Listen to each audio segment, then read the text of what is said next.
I'm just not sure that Kyler Murray is big enough. This is Tom Brady. He's not just going to retire. Whitey, big fan of the show. Appreciate I've got Ryan Murphy to my left, making sure everything's smooth, crispy, buttery. James Harden is systematically ruining the game of basketball. He's the most overrated player. And there you are, the Chicago Bears with a cheating season. Systematically ruining the game of basketball. If you thought you were going to get Zion, Now listening to Open Season, your host, Billy Allen. All right, welcome. It is the Open Season program. Billy Allen, your host. I'm sitting here with Frank Bradica, Alex Tordai, and we're catching up on the finals where the Celtics just can't get anything going well in these last two games. They fall again and are sat here with a 3-2 deficit. We're going to be talking about the legacy for Steph Curry, all-time finals performances. A lot of people don't think the Celtics have a chance. Do you out there think the Celtics are going to claw and pull out a win? We'll be talking about that.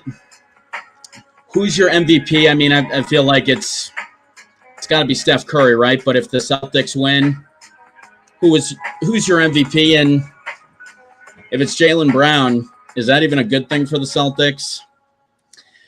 And so we start out the show, guys, with, just a whole lot not good happening for the Celtics the last couple games. They actually talked to Jaylen after the game. He made some pretty interesting comments talking about his confidence, really just talking about Game 5 and the mindset into Game 6 here in Boston. And let's listen to Jaylen. Down the stretch, you guys seem to have some execution issues again. Have you regressed a little bit in the last two games? It's the NBA Finals. Credit to Golden State. They made it tough on us, the intensity level. And we dropped the ball execution-wise. Offensively, we got to be better.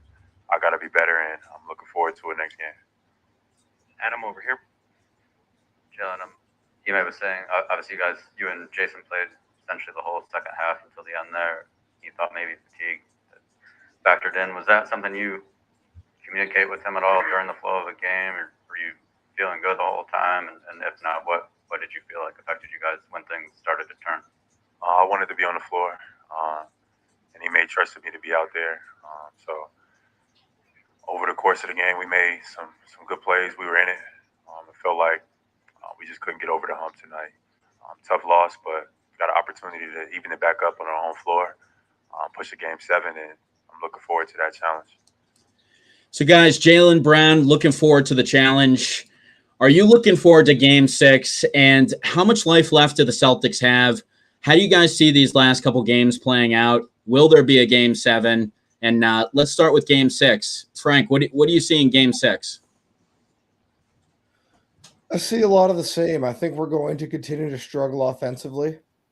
I think that's okay. I think we've been relatively good defensively whenever we've not backed off and gone under picks. I think we're going to force a Game 7. But if we're going to win this series, I think Game 7 will be a lot prettier than Game 6. This is going to be a dogfight. They're going to try to knock us out this fight. And hopefully our boys can bring it home. I think we will. I'm not going to say Game 6 is a foregone conclusion. But I know the Warriors do not want to go. I know when they go back to Golden State, they want a parade, not a Game 7. I'll take two things from that clip. One is that does not sound like a broken man. That sounds like someone who's eager to get back out there and show the world who he really is, to prove that the Celtics are their own worst enemy. And it's not necessarily, while the Warriors played a great game in many ways, at least in terms of shutting the Celtics down. Offensively, we know they had their struggles. I think that we definitely have a situation for the Celtics where, they're coming back home, get their feet under them, show what they're all about, play their brand of basketball, and hopefully send this thing back to Golden State with a lot of momentum on their end. Unfortunately, the other part of the clip was something that raised some red flags for me. Ime trusted Jaylen to be out there, right? Trusted Jason to be out there for pretty much the whole second half. And while that's good, basketball is a team sport. And I want to see, those other players, the role players, getting their minutes. I want to see Pritchard getting more than 5 minutes in a game. Is he perfect? No. Can he bring a spark? Can he hit shots? Yes. Alex, We need to have players. Yeah, I hope the complaint isn't that Pritchard is only getting 5 minutes. I've got some bigger fish to fry than that. Frank, what were you going to say? So here's the deal, Alex. How in the world, when do you want Pritchard to get those minutes? Because at the end, at the second half, in Game 5 of the NBA Finals, that's what I want Brown. That's what I want Williams. That's what I want Tatum to be exhausted. If Williams really is dealing with that injury and it's worse than we think, shit, the time to rest him was before this series. I mean, quite frankly, right now, you need as many bullets as you have. And I want them. I want Tatum. I want Brown all the second half. I hope we do a Game 6 and Game 7 if we're fortunate enough to get there. Well, Frank, I think that brings up a great point that I actually want to hit on. I mean, I think a lot of people look at this series and they say, hey, if you were able to beat Miami in 6 games, then you're looking at a much more manageable series. You would have gotten 4 or 5, whatever days it would have been for Rob Williams, some rest. He probably would have been a little bit more effective in some of the beginning games of this series. You kind of talk about the Celtics as a team that really hasn't performed well until they have their back against the wall. And so, with them not being able to close out Miami as quickly as they could, how much carryover do you think that's had in this series? Because I definitely feel like they would have been in a significantly better position if they had some rest. What do you guys think about that? I think they had very slight carryover. Again, I think it's the minutes management, right? We're going with an 8-man rotation, and the 8th man's getting 5 minutes per game in this finals. I think, we're really wearing out our top 5, 6 guys. Yeah. Pretty much all the starters played like 40 minutes the other night. It was ridiculous. Yeah. What are you saving them for? They're about to get 6 months off. What are You're saving them for the fourth quarter so that they can step up when it matters most. That's what you're saving them for. They're not a week from now, not the next game. You're saving them for the fourth quarter so they have the energy to make plays. So Tatum's not short-shotting every attempt he takes in the fourth quarter. How many baskets was he short on? It had to be like 5 or 6 in the fourth quarter alone where he came up. He didn't even hit rim on some of his shots. He was so tired. And I honestly think he airballed. I'm pretty sure he airballed 4 of his last 8 shots. It was unbelievable. That's the biggest sign of being tired that you can possibly see. That's why you play those other guys. It's also a sign the player's not there yet. I remember in Utah, Kobe airballing 4 threes. And I know that wasn't physical. I'm just saying. That was a different situation as well, though. But Jason Tatum's 24. If you need to be saved so that you're fresh in the fourth quarter at 24, what type of baller? In the NBA Finals, no less. What type of superstar are you? I'm sorry. That you do not get a pass for that. No way. You are the younger team by a country mile in this series. So if you're the team that's run down, shame on you. Period. Do you see I'm going to say this, too. I mean, Tatum is getting a lot of crap, but I honestly feel like he deserves it. With all the things that all the accolades he's gotten this year, I do not want to pile on to Tatum. I've really been a fan of what he's done this year, the step he's taken. But I just really feel like he has not shown up in these finals yet. I feel like we haven't had a Tatum game yet. I mean, there have been some good numbers, but it's like some people tried to say that game 1 was a good game. If Steph Curry had 13 points in one of these games, would we have said he had a very good game? So, look, I like Tatum. I like the jump he's made. I think he's going to be set for the future, but I am disappointed at how he's playing. And do you think there's an injury here? Some people are talking about a shoulder injury. I feel like everybody's probably dealing with similar things at this point in the season. Game 1 was a good game. And the standards for Curry is different than the standards for Tatum. I do think he's probably dealing with discomfort, some form of injury. I do not think he's injured, right? Like if he was injured, he wouldn't be able to play versus hurt where you can play through it. So he's definitely hurt. I do not think he's injured. The Celtics need a Tatum game. The Celtics are in desperate need of a Jason Tatum game. And if he gives us one, then he gets the opportunity for a Game 7. But if he doesn't give us one in Game 6, we're probably not going back to Golden State. Now, here's where I'll challenge you. Do they 100% need a Tatum game? Because this has been a team, I feel like their strength has been strength in numbers all year long. People keep saying we need Tatum to score 40 or 50 one of these games. If he scores 30 and everybody else does a decent job, do we really need him to have a historic performance? Is that what you guys think they need in order for him to win? Billy, you just said my point, like strength in numbers all year long. No, we don't need it. We need him to be able to play level when we need him to, not every single second of the game. Right? I think that we can definitely win this finals without Tatum having a 40-point outburst, but will it help if he does? Hell yes, it'll help if it does. I want nothing more than for Jason Tatum to go Super Saiyan, just absolutely find that inner strength, pull that you know what out of him, and go off in game 6 and 7. That's what you want to be, Kobe, bro. This is your chance, man. Natasha Bedingfield time. The rest is still unwritten. You know, he could write his story right here. Honestly, I feel like that's going to be. I mean, look what this is a team that's won their games in Game 7. Who's to say they can't play 2 great games at the end of this series? Can I ask a question? Yeah. Either of you name the last time a team won the NBA Finals without a super heroic game from their best player in any game in the finals? Probably the Raptors. Got one from Kawhi, so no. Which game did he ever? He averaged 26 in the finals. What's heroic about 26 points per game? we were just looking at the best finals performances. Jordan had what, 42 points per game one finals? He had 41, but he settled down Wayne at 31. Wade had 35. But there's a million guys in between. Frank, 26 points doesn't excite me. That's not an exciting performance from Kawhi. For the record, yes. Their whole team died essentially. But anyway, sorry, go ahead. Sylvia has something to say. Says that the Celtics were undercoached. Do you guys have any commentary for Ime Udoka? Oh, yes, Sylvia, my friend. Yes, I couldn't agree with Sylvia more. Ime relied too much on his players and not enough on himself. Ime's got to rely more on Ime. Everyone's got to do their part. And I think that, while he believes in his superstars, he's got to believe in his bench guys too. He's got to believe in his rotations. He's got to believe in obviously running his sets, running the offense that's got him there. That's all I've got. Frank, looks like you want to say something, Frank. I just find it comical. Even the strength and numbers Warriors got 26 a game from Steph Curry in the finals.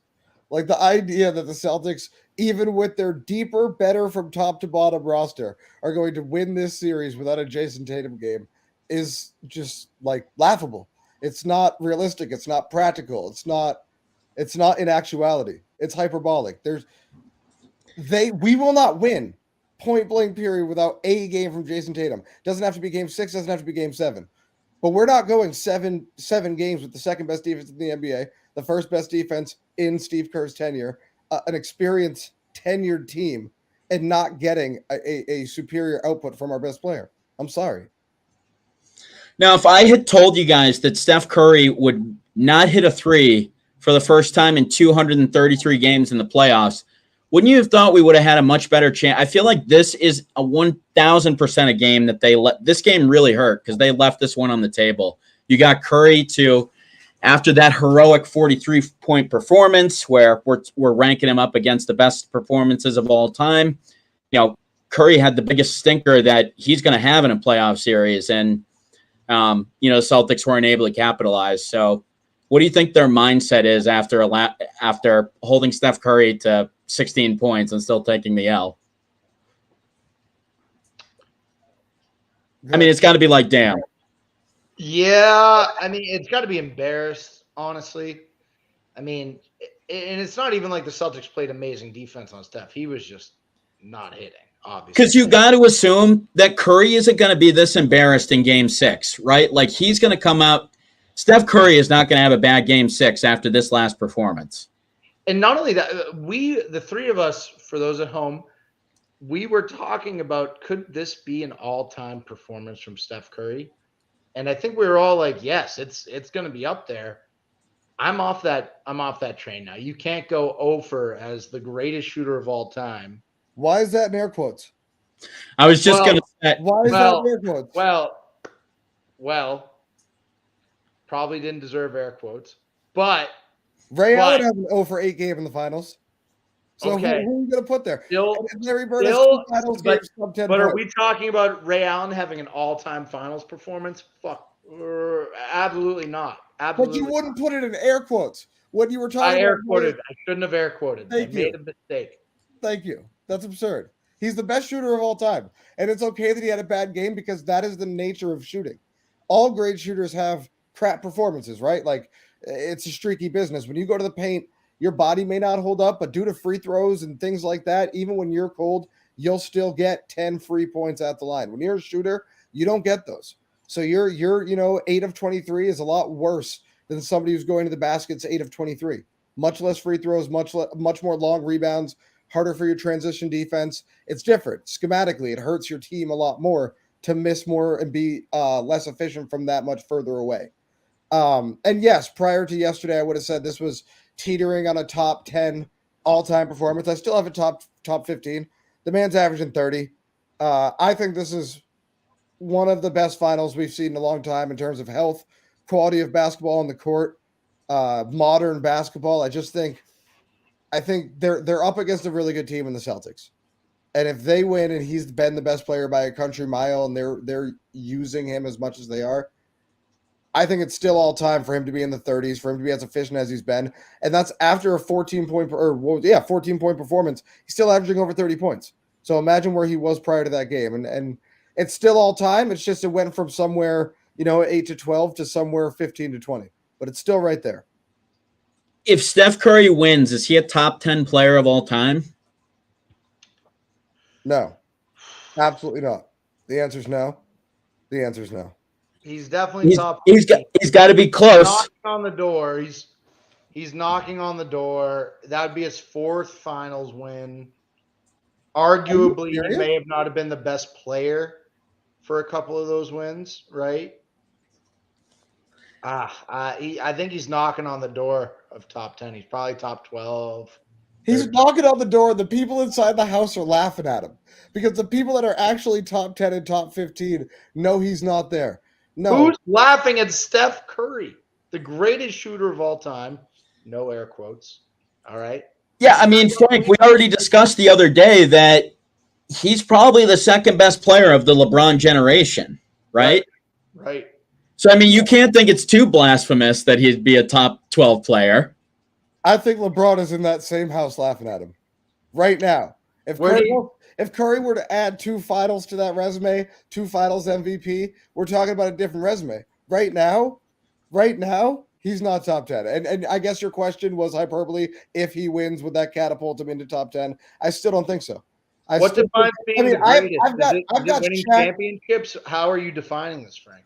It's total. So, I've got Wilt in my top 10. I've got Wilt above Curry. Wilt ultimately doesn't have as good a resume as Curry. All right, let's objectively speaking.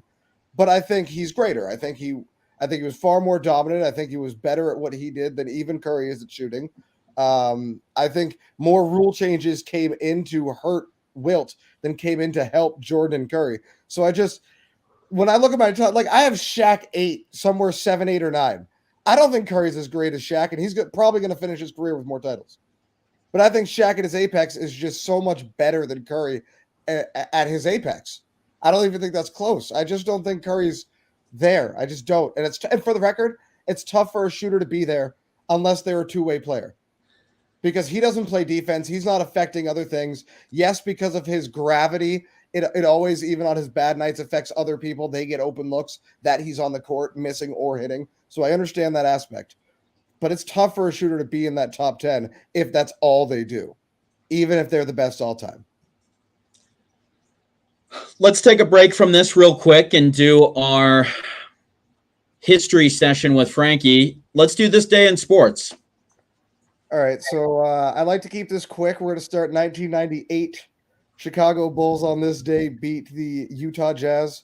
Of course, this series, the steal, the shot over Byron Russell. It's iconic. It's what the Last Dance documentary was based off of was this finals win. We also have Kobe and the absolute shellacking the Lakers gave the Orlando Magic in 2009. I barely remember this final series, even as somebody who loves basketball. I remember the series just before it, where the Orlando Magic just poleaxed our Celtics. Kevin Garnett and his hurt back. Our team very clearly couldn't get out to the 3-point line, and we got beat by a man named Hedo Turkoglu and Rashard Lewis. It was a horrible And series. Jameer Nelson as well, right? Sure, but he was actually good. He was actually good, though.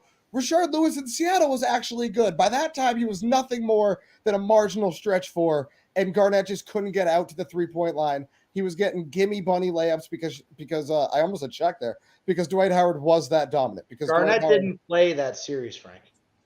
Rashard Lewis did get paid, though. Yeah, he deserved to get paid. He got that big Garnett contract. didn't play that series, Frank. Admit it. I cannot confirm nor deny these allegations. He was out for the whole playoffs. I don't actually think that.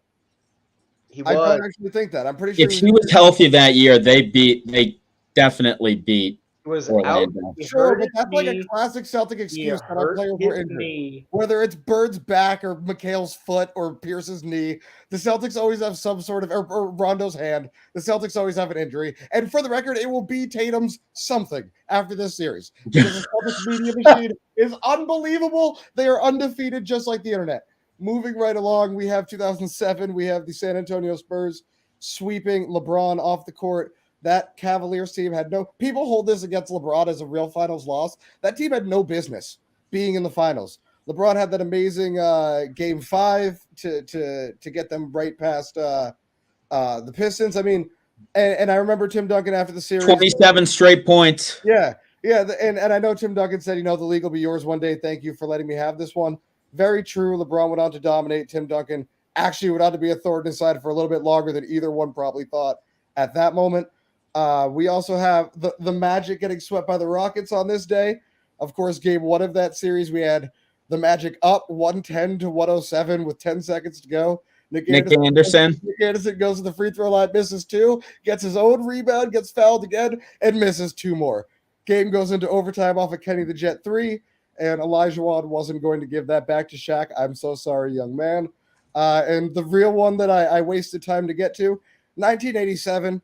You're coming off 1986, one of the greatest teams of all time, and that Celtics team. We didn't get to beat up on the Lakers because they had lost to, I believe, the Twin Towers that year, Ralph Sampson and Hakeem, and then we beat them up. But in this year, we finally got our rematch, Celtics-Lakers from '84. This series is remembered for probably Game 4, Magic Johnson's baby skyhook, which killed many a Celtic fan. But this is 2 of the best teams of all time. This is probably the best Lakers team of the 80s. Versus, 1 year removed from the best Celtics team of the 80s. And I just thought it was an absolute baller series, one of my favorite things to consume. No, I didn't get to see it live and had to watch it with grainy footage. What a great day in sports. I thought so too. Some great teams capping off some victories. Yeah. I mean, Jordan, obviously, I think that was a push-off, but, You're not going to call him for that. Jason didn't get a foul last night where nobody touched him. And I was just like, yeah, but he's earned that call because he's gone to the basket 4 or 5 straight times, and now he's being the aggressor. That's something he has never understood, which is why I'm proud of him, which is why, again, Game 1 was a good game for him. It was. Going back to that distributing factor, I mean, 12 assists for a player that the knock is he can't pass is a good game. Now he needs a real good game. Now he needs he needs to be responsible for 50 points. And I don't care what that is. I don't care points, assists, rebounds. He needs to be responsible for. Whether that's kicking out for threes and only scoring 20, whether that's getting to the free throw line to disrupt the Warriors' offense. We need a Tatum game because he needs to have an impact on this series. I totally agree. Couldn't agree more. I mean, I'd like to see Tatum come out, hit some shots. It just felt like, I don't know, it felt like Tatum didn't have enough to finish the game with, really. It was like he ran out of steam. Shame on him. He's 24. No, I couldn't agree more. That's the culture that we've created here with Kawhi Leonard, playing 22 games a season. I mean, you're not wrong. There's nothing that frustrates me more than watching 22-year-olds sit out, and it's It's brutal. I mean, how many games has Zion Williamson missed ahead of his 22nd birthday? I mean, it's unbelievable. Zion Williams should be a superstar, and he may never be anything, actually. He's already missed a career's worth of games. Yeah, it's funny. I think, I don't know. I mean, talking about Zion for a second, they'll sign him, obviously, right? Right. Isn't the rumor that he's not going to resign? I just feel like for some reason that should be like obvious that he resigns there, but it feels like it's not. They're offering the money from what I understand. I don't have sources in New Orleans, but every report is that New Orleans wants him and he doesn't want to resign. Yeah. He doesn't want to be there. What is he? He's out of there. He's gone. Which is He didn't want them to draft him. He cried when they drafted him. He wanted to go to the Knicks, and guess what? Now he's going to get his wish. They're going to pay two lumbering oafs $30 million a year. And I like the both other players. lumbering oaf, Julius. Yes, I like both players. I don't mean to be Probably trade Julius, honestly. They could work well together, to be fair. They really could. Zion would work with a lot of players if he played. But the problem is he's not playing nearly often enough. No. Who's Hamilton saying is soft? Zion, gotta be. Oh, Zion, yeah.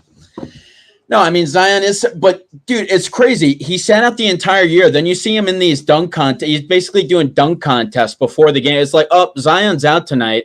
He's jumping off a freaking trampoline in warm-ups. Listen, that annoyed me too. It's like he's doing through the legs dunks before the game. It's like, oh yeah, he's going to sit out this game.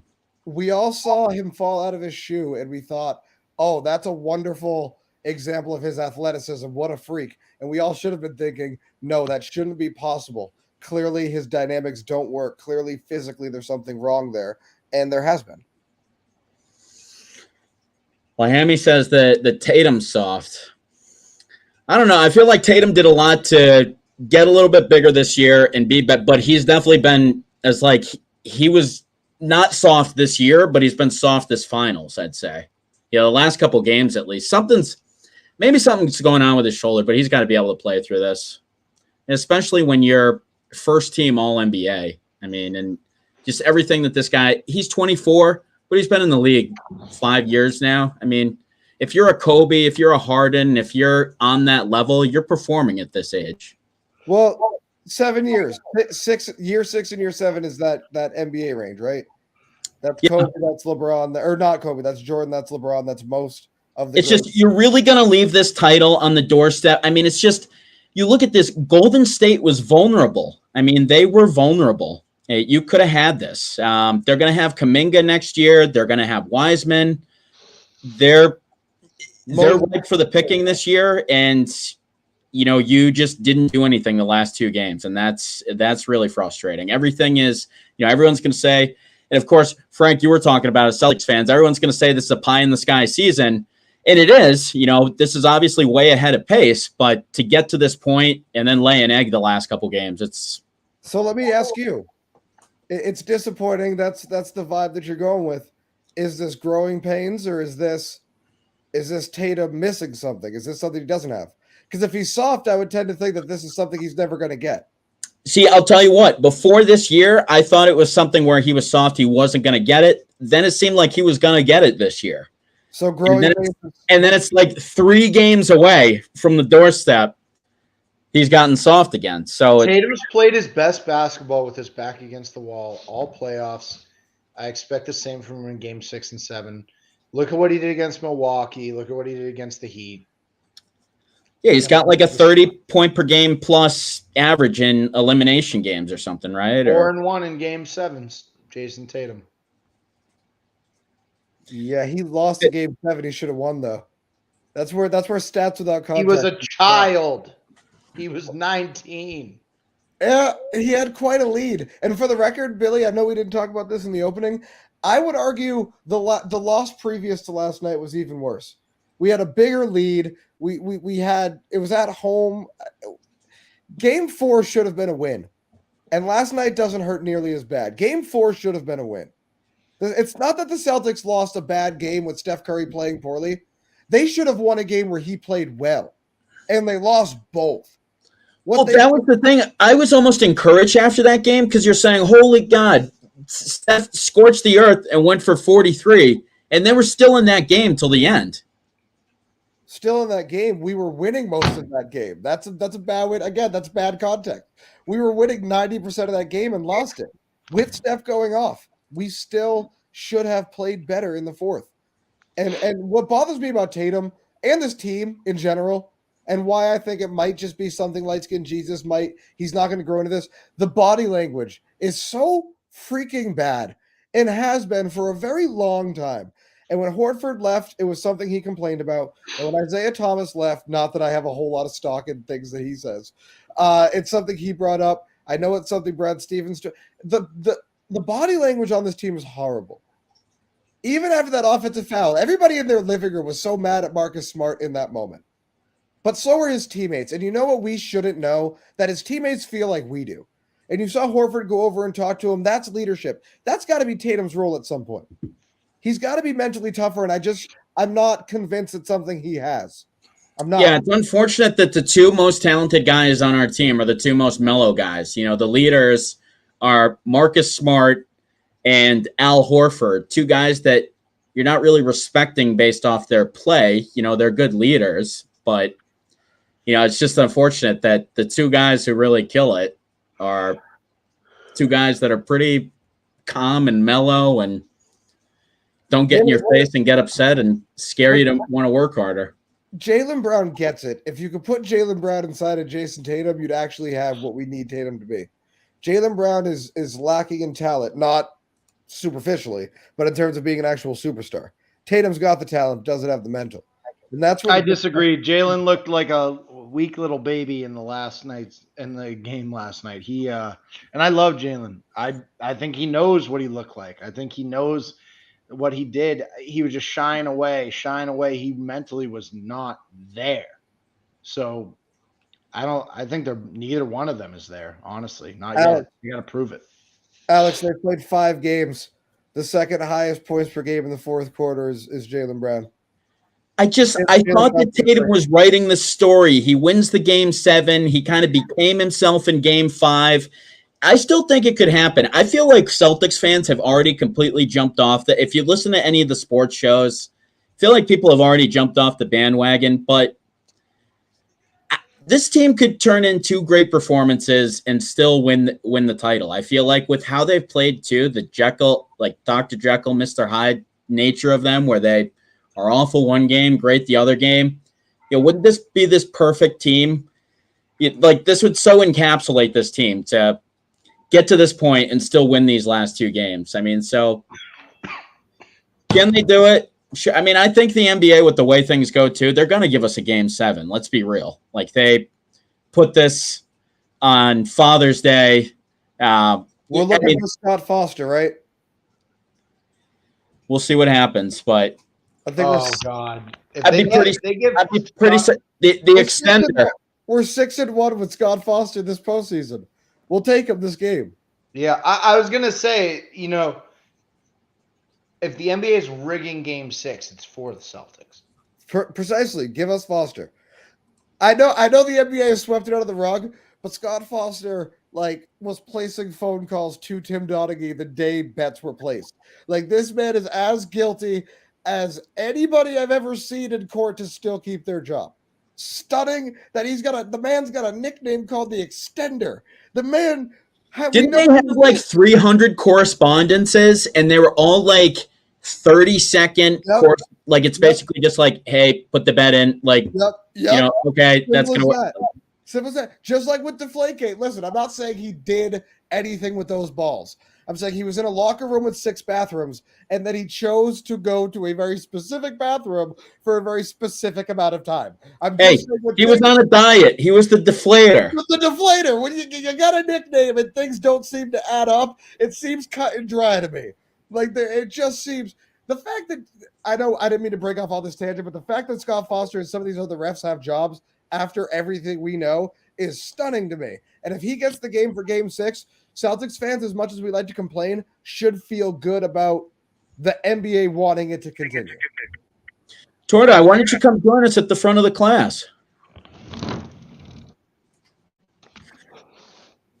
No, I agree. I think, right now we should probably go to some prop bets as well, as school is in session. So I think we should. Brilliant segue, sir. Hey, wasn't one of my best, but So obviously, let's recap. Because for that last remark, let's make sure we put special emphasis on where you were with your lock last week. Why is there this giant blank space between the top? I just wanted to kind of show you where you were slotted. It's not like I'm mad at anybody. So, all right. So for tonight, or for game 6, we have Clay's over under 20.5 points, Curry's over under 28.5. This is where you fell off pretty hard last week, Frank. So what's your prediction this week? Part of me wants to go under on Clay again, just to drive it home that he is an inconsistent bum after the injury, and he's still not the player he was. But I won't do that because game 6 of all games is the game I said from Jump Street when I was wrong about my prediction that he would show up. And I think game 6 is the only game he showed up in the previous series. He'll be here. I feel more strongly that Clay will have a big game than Steph. That is why Steph has my lock of the week at under. I'm going to continue to bet against the Splash Brothers, not just because I want it, but because there's precedent for these things. And Steph Curry has never produced well late in series. He's always whittled down. He's beaten up, and he's a smaller player. Plus, he's averaging 30.5 for the finals. I'm not sure how much better I think he is as a player. At 30, 33, 34, I don't think he's that much better. I think 30 is probably where he's going to live at, so he's probably got 2 more games sub 30. Yeah, if only we had Deladova to bottle him up. We have that. Derek White is as good as Deladova. He just won't shoot the ball, which is crippling us. Hey, I got to say, though, he's been a lot better this postseason than I would have thought going into this postseason. The moves work. Like you talk about guys that have played above expectation, he might be number 1 on that list. It's him and Horford, right? It's really a 2-man race. It's him and Horford. So you're taking Clay over on Clay and the over on Curry? I'm taking the over the under on and the under on Curry as my lock of the week. I'm not just going under. I'm locking it in, baby. I'm locking it in. Okay. Lock it up. I know, Alex, you were a pretty big fan of the line that Jaylen Brown's got with the 30.5 points plus rebound. Tell us why. Come on. Coming off the performance he had, I'm expecting about a 25-point game, which means he only needs about, 6 rebounds. I just feel like this is a lock. I really do. So I'm going Jaylen. I think he's gonna definitely eclipse that number. We'll see what happens. Yeah, I'm gonna have to take. There's no bit. I'm taking the Tatum under 3.5 turnovers. He's gonna have to play well in one of these games. He's been turning the ball over like nothing else. I think you're going to need a strong effort from Tatum to win. I know we keep talking about strength in numbers. I think you're going to need Tatum to shoulder the load. And so, just staying consistent. I think Tatum's going to turn in a good performance and he's going to hang on to the ball. Hopefully he's not going to just dribble into people. Maybe we'll just let Jaylen do that next game. Strength in numbers in the NBA is so much less important than you guys are giving it credit for. It's important to get to the end of a season healthy, and strength in numbers allows you things like keeping home court, resting guys during the regular season, winning playoff games after a guy's fouled out. All those things are important. But once you're at game 6 of the NBA Finals, your best players matter. Your strength in numbers when you're using a 7-man rotation is not going to show. Frank, it's okay to not play all your starters 44 minutes a game. I hear what you're saying, but you've got Tatum playing like 44 minutes a game. You've got Curry sitting out fourth quarters. You don't think there's like some effect there? I think one man is 10 years older and therefore should be playing 20% less minutes. So I don't think Tatum has an excuse. I think at 24 years old, Tatum cannot say that. If we were making that argument about Curry, fine. I disagree with it still because it's basketball, but I'd get it. But for 24-year-old Tatum, absolutely not. What does this do for the Celtics' future if they lose this finals? Do you see like there's been conversations about how with Jalen, going to Donda Sports and everything like that, maybe Kanye wants him to get top dollar. Do you think there's any chance they split up these two after everything we've seen this season? I don't think so unless they push for it. I mean, they seem to have grown very close with each other. They want to win together. I don't think Jalen's going to be the number one guy anywhere where he'll be winning, in all honesty. Is he a Yeah. great player? Yeah. Is he a 1B? Yes. I'll give him a 1B, but I don't think he's a 1A. And he could be, but not yet. I mean, we look at that Harden split where Harden left OKC and obviously turned into what he turned into in Houston. Maybe that could happen for Jalen, but I doubt it. Really want to see these guys win this series, but if they don't, I honestly think that this could honestly fuel them to be even better and work harder and come back stronger next year. One thing So. I'm fairly confident in is that a win would be very good for us moving forward, and that a loss will not fuel us moving forward. I'm so sorry. It should for most players. It would for most players. This team, because of where we're lacking, it will not help us at all, because we will start doing press conferences immediately talking about how we were so close and about how we could have, just like after the Cavs series. Jaylen Brown's going to go on a talk show and tell you about how they have the potential to win 6 straight finals, even though they've just freaking lost. This team is not motivated by losses, and that's one of the scariest things, because they're really only motivated by like the media haters. They're like, oh, this person said this. I'm like, yeah, Jordan made those things up. You guys are actually just finding them and then letting it get to you deep into your soul. And that's such a fickle and desperate way of getting motivated. And it's probably why we fall short when the situation calls for mental resiliency. A loss in this series, I don't think affects the Celtics that much, because it will just be like the confirmation that this team is soft where we are, that we get the ball gets too sticky, we lose our ball movement, we stop playing defense at the wrong times. A win is really what changes it. A win is what changes things. A win and maybe we're a destination again. A win and maybe we don't need Jalen and Jason, two non-vocal guys, to recruit other players here. People just want to come. A win and maybe we're in the buyout market for the first time in a decade. A win that young might actually motivate them to win again. And that might be different, because this generation of player is so differently motivated than every other generation of pro athlete. A win means something. A win means something to the franchise, the city, and these players in their careers. A loss for the Celtics, doesn't matter that much. Yeah, I agree with you on if they lose. I do feel like that will kind of kill. I feel like if they lose, I don't see them getting back.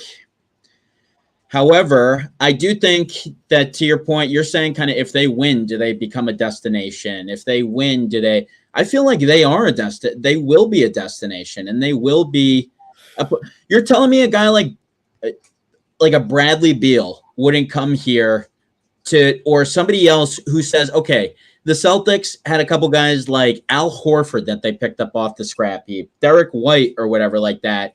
If I were to come in there with those two young guys at 25, I can't be the third guy that takes these guys above. Like, I feel like this is a pretty attractive team to come for. Like, guys like Ime. I just think, obviously, it'd be great if they won, but I feel like they're in a spot where people want to go there more than like any time in the last 10 years. Yeah, but that's by default, because nobody's wanted to come here for 10 years. And Al Horford has been pivotal, couldn't get out of town fast enough. Isaiah Thomas wanted to come here. Was not a superstar before he came here. And for the record, that like I'm all for singular year superstars.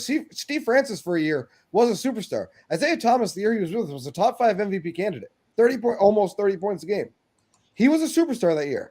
That there was no longevity in that. And that's not him coming here because we were a destination. That's us giving him the longest leash and most rope he's ever had for an NBA franchise before or since. So that is not destination related. That is basketball related. We have always been a destination basketball wise. I mean an actual destination where people know there's no nightlife, know there's no city life really to speak of, but they want to come here anyway. And Bradley Beal and Jason Tatum are good friends. The fact that Tatum hasn't convinced him to come here already, I think, is more an indictment to the recruiting process. Tatum either isn't great at it, which fine, I don't need my superstar to be great at recruiting. But if he doesn't want to come here naturally, what changes this year versus last year versus the year before that? We've been in the Eastern Conference Finals like 5 out of the last 7 years, or 4 out of the last 6, or something like that. So if Beal hasn't been convinced to come here before, why is he convinced now? I'm just saying, is this not a more attractive situation to potential free agents this year than it has been any of the last 10? Yeah, but look at our salary cap, man. They don't have any money yet. Yeah, well, right? I don't know how we're going to get these guys in. We're going to have It's to the sign NBA. veteran minimums. It's the We're gonna NBA. veteran minimums. Maybe somebody can sign an Andre Drummond contract to come here or whatever, you know? No, you just make the money. Wouldn't play for us. Just make the money work. We need. I mean, dude, I don't know how we get better this offseason besides our players actually getting better themselves. If you were willing to trade picks, it'd be trade something like 4 picks and whatever you have for young players. But you got to really nail it. If you acquire the wrong guy, your franchise is screwed. Because if you acquire the wrong guy, then when the Jalen and Jason's contracts are up, they're skipping town. Because I think we can agree Naismith probably isn't going to be part of our long-term plan. So we package him, package up some picks. Who knows what happens? I don't know. That's a desirable little package there. Naismith and second rounders to put together. That deal. We would get rid of Tyson that deal. Oh. He's got the money. But here's the other thing, guys. And here, a team could get Naismith and Tice. Oh man, they're going to be banging down the door. Expiring contracts in the NBA are incredibly valuable. But here's the thing on expiring contracts. Do you know who has one? Who would be a great trade piece? And I'm asking you two now. I know we didn't talk about this before the show. I'm asking you, would you be willing to trade him? Al Horford. Because he'll be on an expiring For who? Dude, if you got to trade Al to do a move that you think could make you better, like you don't want to do it, but you do it. Okay. I would. No, I would too. You guys know I err on the I don't want to do it, but you got to. If we got to win. Because you said about making the money work, I'm pretty sure that'd be something like 28 mil, I think. I don't know how much he's getting paid from Philly, and I know he's on, I think, the mid-level exception for us, but I know he's going to be getting paid, and that contract will be movable.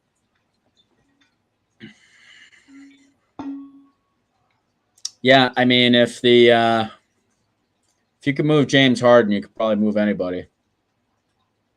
And just for the record, you said this was a destination, Billy. Teams were choosing the Nets ahead of us in the buyout market. Players were choosing.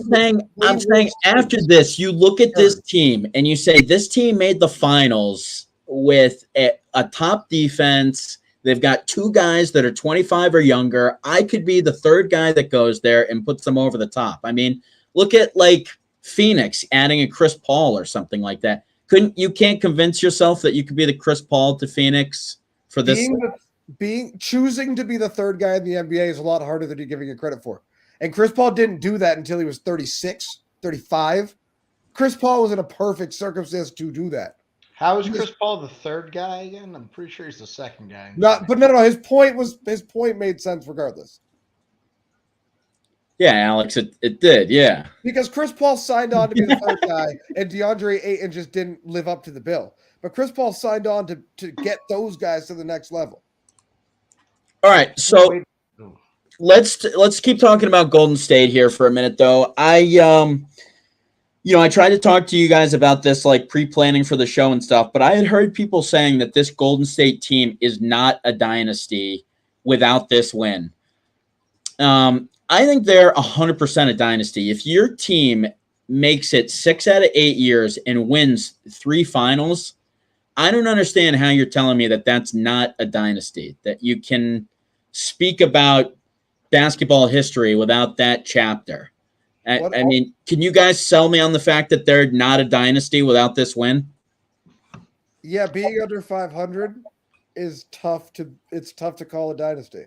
I have them tilted in the dynasty category, but if they lose this and never make it back, and you're telling me that they went 500, being that great, setting all these records and modernizing the game and changing all the training schedule, the shooting schedule, and how we practice and rotations and all these things, if you change all those things and you only ended up 500, you're going to be wildly overrated in your context in the pantheon of great teams. I don't think any Warriors team to date has been a top 5 team all time. What? I don't. Are you on You're drugs? telling me one of those teams with Durant? I don't. Those I teams think weren't fair. I think there's a Shaq and Kobe Lakers team that bodies them.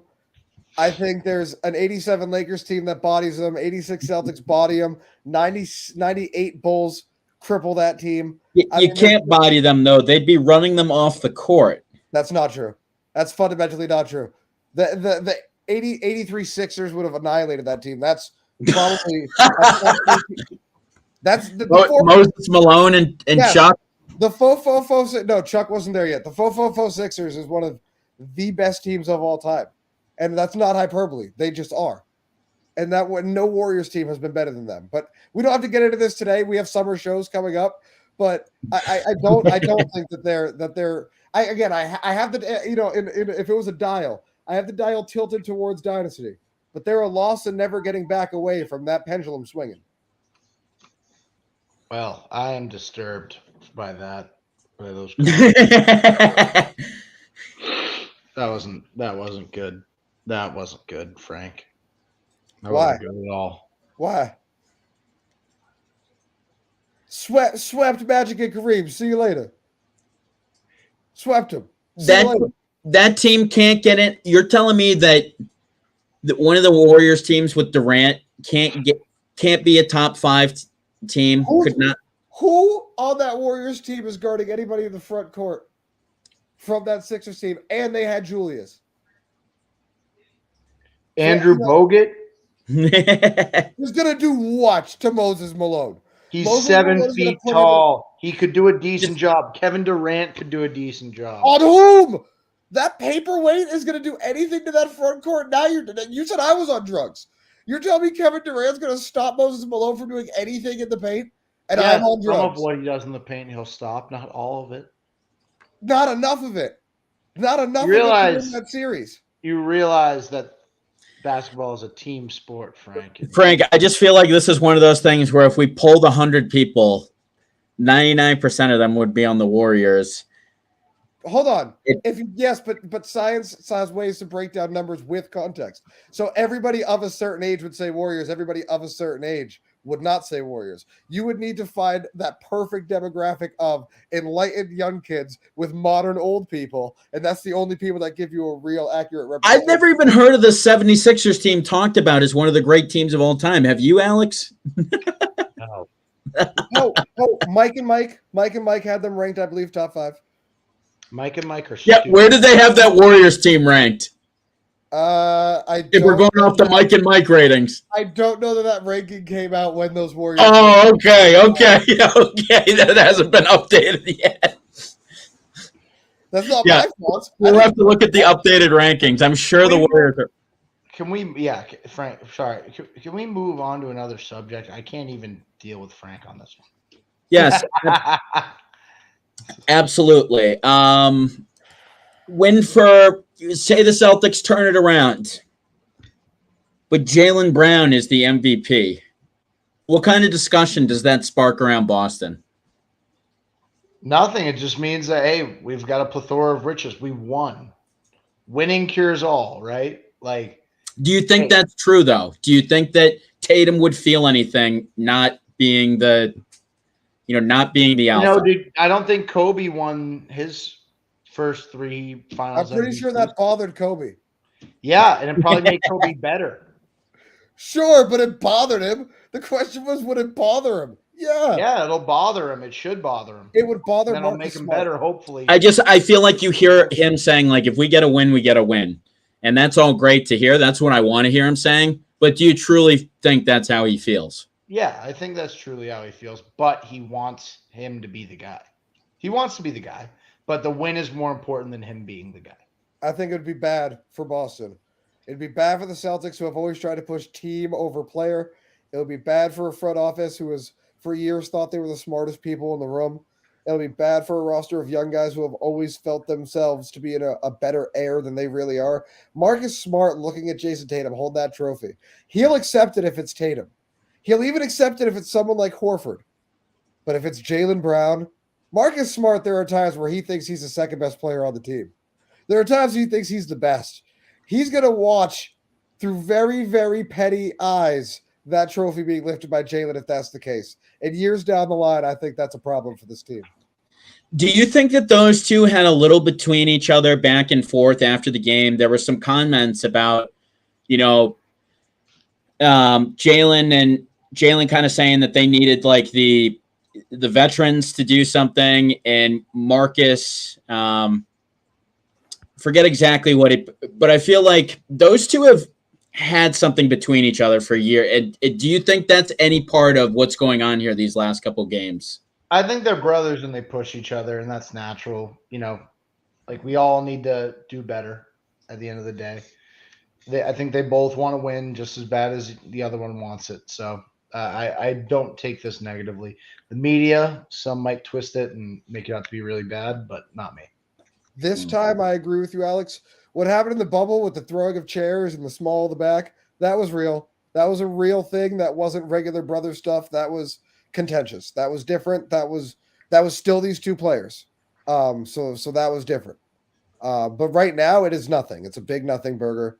There's no problem at the moment with this team, outside of the fact that we just might not be better than Golden State, despite being the better team, and go figure, whatever that means.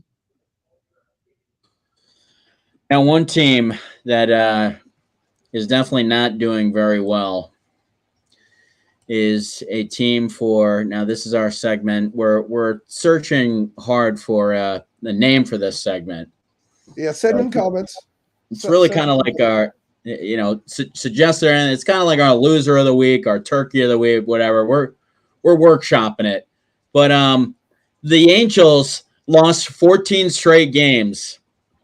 So Joe Madden, the cool guy he is. I mean, now what's this guy, 80 now, and cutting a mohawk in his head?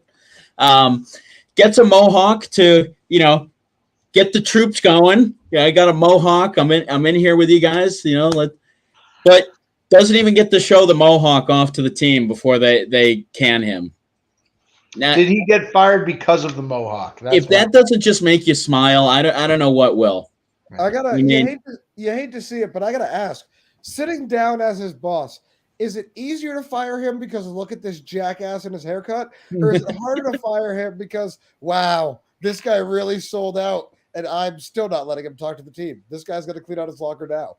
Like, does it help or hurt your case in firing him that this 80-year-old man showed up with a mohawk? Yeah, like he just wanted to have a conversation with him, and then when he saw the mohawk, he's like, "All right, this a lot easier now." Yeah, I don't know. I never liked Joe Madden. I feel like he always tries to be cool, like somehow cool.